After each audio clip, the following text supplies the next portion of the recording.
You're at a party. Someone you've met twice before walks toward you with a warm smile. They say your name easily, naturally, and you open your mouth and nothing comes out.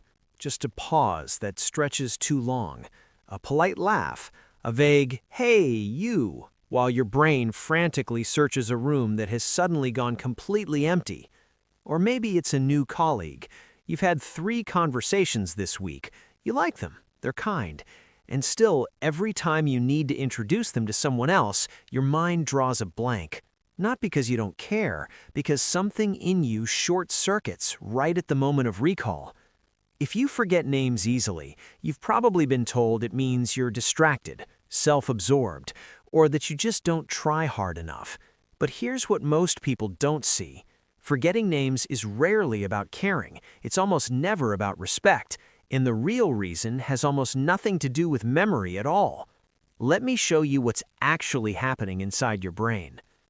Before we go anywhere, I need you to hear something. You are not broken, you are not rude, and you are not secretly a person who doesn't value others. The fact that you feel bad about forgetting names is proof enough that you care, so let's set that down right now. This behavior makes perfect sense. Your brain is not failing you, it is protecting you in a way you just haven't had words for yet. Here is the first psychological reason people forget names easily. It shows up most often in moments of social transition. You're leaving one conversation and entering another. You're introduced to someone while also holding a drink, scanning the room, and managing your own facial expression. On the outside, it looks like a simple exchange. On the inside, your nervous system is processing eye contact, proximity, social expectation, vocal tone, and the subtle pressure of first impressions. Psychologically, this is called cognitive load. Your working memory has a limited capacity. Think of it like a small table. You can place a few things on it at once, but when you're introduced to someone new, your brain places several items on that table at the same time.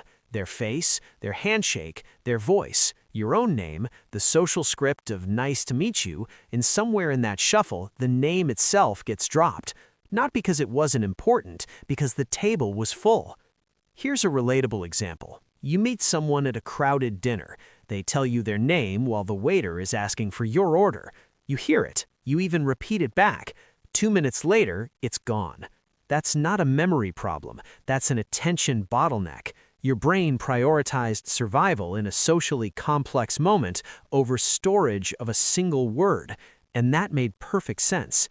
The reframe is gentle here. Forgetting names in high-stakes moments is not a sign of disinterest. It is a sign of caring so much that your nervous system got overwhelmed. That is not coldness. That is the opposite of coldness. But here's the part nobody tells you. There's a third reason that has nothing to do with the moment of introduction at all. Some people forget names because names, as a category, don't feel emotionally meaningful to them. Think about it. You remember the way someone made you feel. You remember their dog's name if the dog was funny. You remember where you were standing when they told you a secret. But a name is abstract. It's a label. And your brain prioritizes emotional content over arbitrary symbols every single time.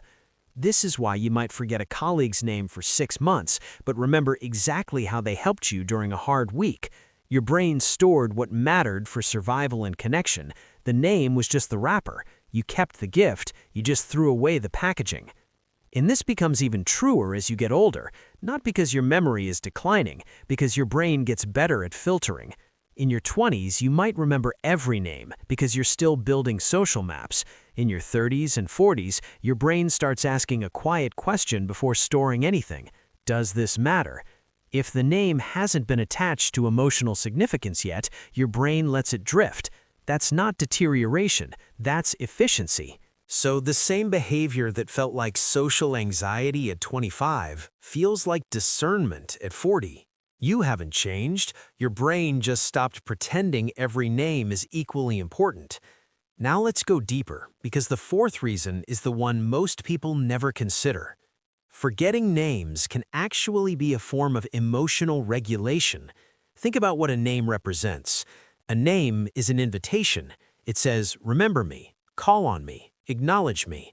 And for someone who is already mentally exhausted, already overextended, already carrying the weight of too many relationships, forgetting a name can be a quiet boundary your brain sets without asking permission. This sounds strange, but watch what happens in your body when you think about it. If you remember everyone's name, you implicitly agree to engage, to greet, to maintain, to perform the social ritual every single time. For someone with low social energy, that's a heavy contract.